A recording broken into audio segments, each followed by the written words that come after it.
Ada yang tahu sejarah perkembangan bahasa Indonesia dan fungsi bahasa? Kalau belum tahu, mari kita simak materi berikut ini.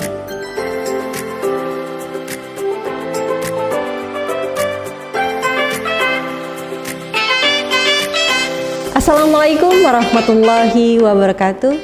Tabi pun, perkenalkan nama saya Septia Uswatun Hasanah. Saya di sini akan menjelaskan materi tentang sejarah perkembangan bahasa Indonesia dan fungsi bahasa. Yang pertama kita akan mengenal sejarah perkembangan bahasa Indonesia. Jadi awal mulanya sebelum kita mengenal bahasa Indonesia sebagai bahasa bangsa kita itu dulu kita masih memakai bahasa Melayu.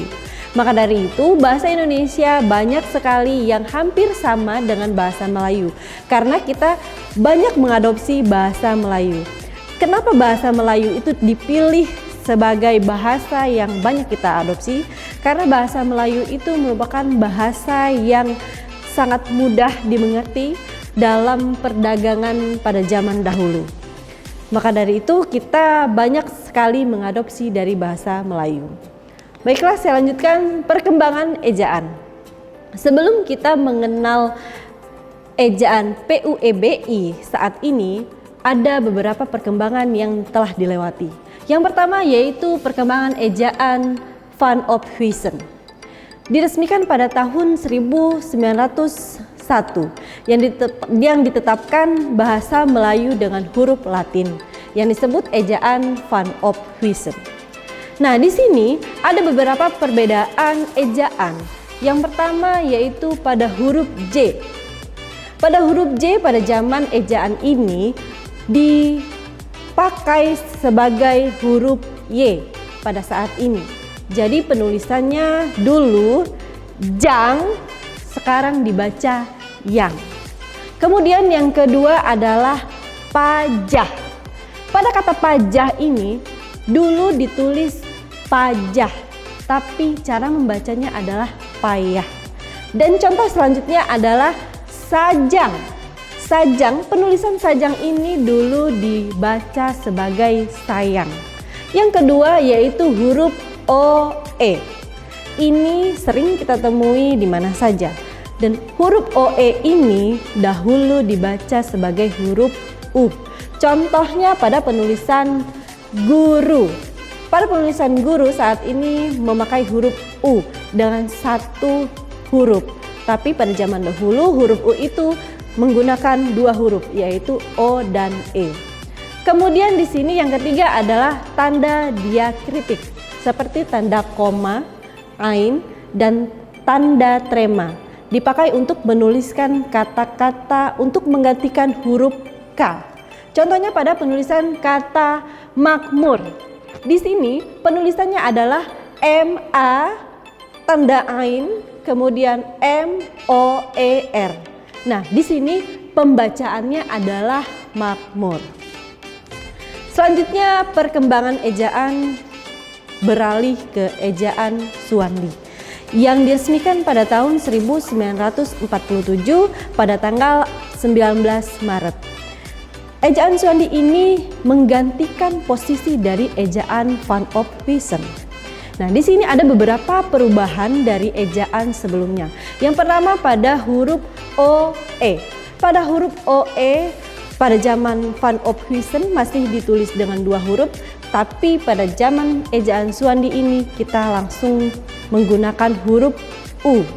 Jadi penulisannya seperti ini. Contoh penulisan kata guru, itu dan umur. Kemudian pada bunyi hamzah dan bunyi sentak ditulis dengan huruf K. Seperti yang dicontohkan tadi, huruf K pada zaman dahulu ditulis tanda petik satu di atas. Tapi pada zaman ejaan Suwandi sudah ditulis dengan huruf K. Kemudian yang ketiga, kata ulang. Kata ulang boleh ditulis dengan angka 2 di belakang kata yang diulang.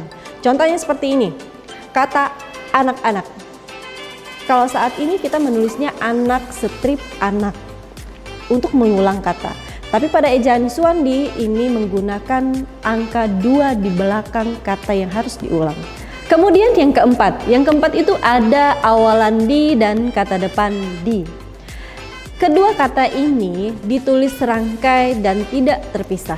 Contohnya, pada kata depan di rumah, di kebun, disamakan penulisannya dengan kata yang berimbuhan di pada penulisan ditulis di karang. Selanjutnya, pada ejaan Melindo. Ejaan Melindo ini hadir pada tahun 1959. Tapi ejaan Melindo ini dianggap lebih sulit dibandingkan ejaan Suwandi. Kemudian seiring berjalannya waktu, ejaan Melindo ini tidak jadi diresmikan dan tidak ada ejaan Melindo. Kemudian yang keempat yaitu ejaan bahasa Indonesia yang disempurnakan, yang biasanya kita dengar adalah EYD. Pada ejaan EYD ini dipakai sejak tahun 1972 pada tanggal 16 Agustus sampai dengan tanggal 26 November 2015. Oke, jadi saat ini kita telah memakai PUEBI yang diresmikan pada tahun 2015 sampai dengan saat ini. Apa itu PUEBI? PUEBI itu adalah Pedoman Umum Ejaan Bahasa Indonesia.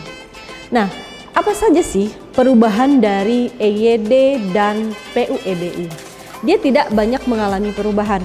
Yang pertama, dia mengalami perubahan pada huruf diftong. Pada EYD, huruf diftong hanya 3, yaitu AI, AU, dan OE. Kemudian pada PUEBI ditambah huruf EI. Pada contoh kata survei, ada huruf EI pada kata survei. Nah, itu adalah diftong yang ditambah pada PUEBI. Kemudian yang kedua yaitu huruf tebal. Pada EYD, huruf tebal itu berfungsi untuk menuliskan judul, menuliskan bab dan semacamnya, kemudian mengkhususkan huruf, serta menuliskan lema dan sublema dalam kamus. Kemudian di dalam PUEBI ini, fungsi dari ketiga itu dihapus. Dan dalam PUEBI ini, fungsi huruf tebal ini bisa kita gunakan untuk memperjelas kata di dalam kalimat yang harus kita perjelas. Selanjutnya yaitu adalah fungsi bahasa. Fungsi bahasa itu ada 4. Yang pertama yaitu bahasa Indonesia sebagai sarana komunikasi. Yang kedua yaitu fungsi kontrol sosial. Dan yang ketiga yaitu fungsi adaptasi dan integrasi. Dan yang terakhir adalah fungsi ekspresi diri. Nah, yang pertama ini adalah fungsi sebagai sarana komunikasi. Kita tahu bahasa itu adalah sarana untuk kita berkomunikasi, untuk menyampaikan apa yang akan kita sampaikan.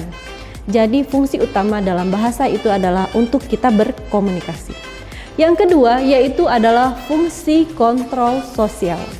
Nah, di sini maksudnya fungsi kontrol sosial itu adalah kita harus dapat mengontrol bahasa kita. Bagaimana kita berbicara dengan teman sebaya kita, bagaimana kita berbicara dengan yang lebih tua ataupun yang lebih muda.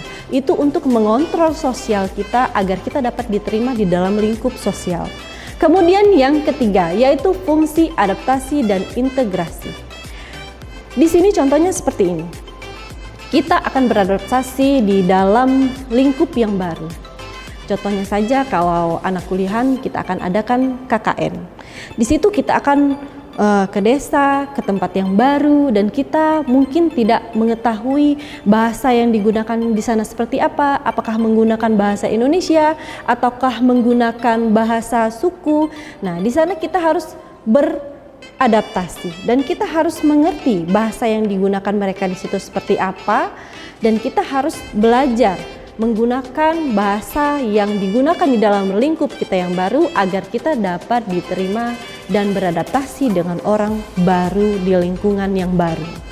Kemudian fungsi bahasa yang terakhir yaitu adalah fungsi ekspresi diri.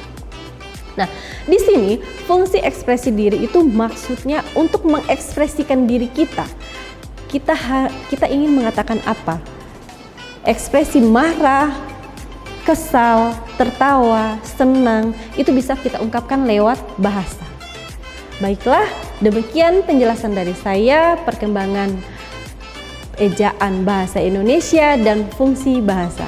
Saya akhiri, wabillahi taufiq wal hidayah. Wassalamualaikum warahmatullahi wabarakatuh.